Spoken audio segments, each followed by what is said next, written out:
Thomas and the Dinosaurs. This is the story about Thomas the Tank Engine and the time he came face to face with a dinosaur.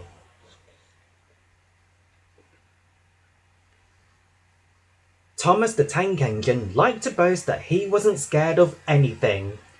"Nothing scares me," he peeped to his coaches Annie and Clarabelle. They just smiled.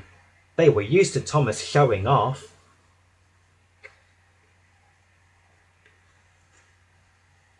James was taking some passengers to the docks. "Peep, peep!" tooted Thomas as he sped past. "Made you jump!" laughed Thomas as he disappeared into the distance. James was not pleased. But Thomas was having too much fun.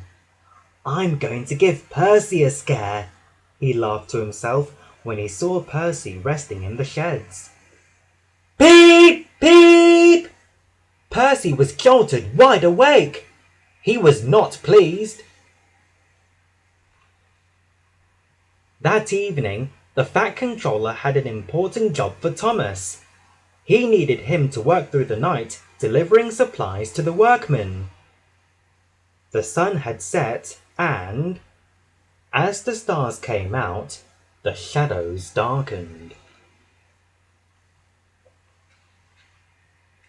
Thomas had never been out so late before, and he'd never seen Sodor looking so dark before. As he arrived at the docks, he saw the huge shadow of Cranky the Crane looming over him. It gave him quite a fright, but then he saw something even more terrifying. Out at sea, a horned creature seemed to be attacking a ship.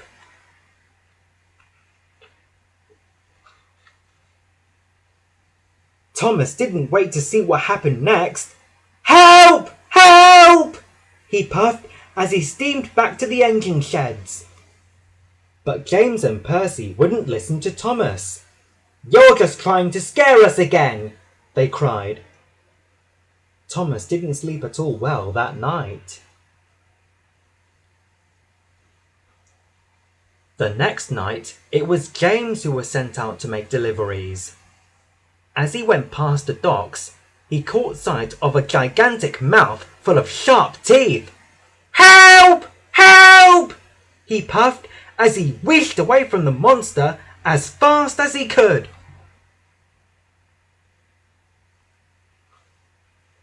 Percy had heard Thomas and James's tales of monsters, but he didn't believe them. "They're just trying to scare me," he said to himself bravely as he set out the next evening to deliver the night mail. But as he got close to the docks, a huge shadow fell across the tracks.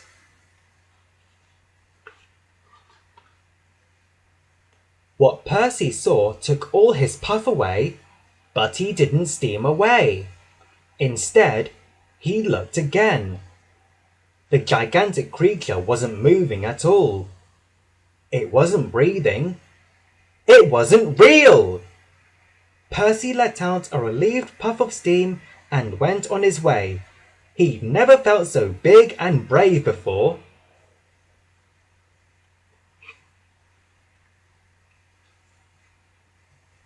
The next morning, the Fat Controller went to speak to the engines. "I've heard that some of you have had a scare," he smiled. Thomas and James blushed from buffer to buffer. "The creatures you've seen in the night aren't anything to be scared of," he explained. "They're models for the new dinosaur park." The engines were excited to hear about the park. "Thomas, Percy and James, I'd like you to deliver the dinosaurs," announced the Fat Controller. "If you're not too scared, that is." The engines worked hard all day.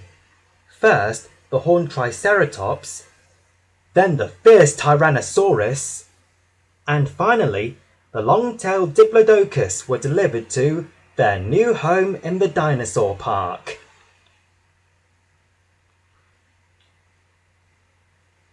The next day, the dinosaur park was open to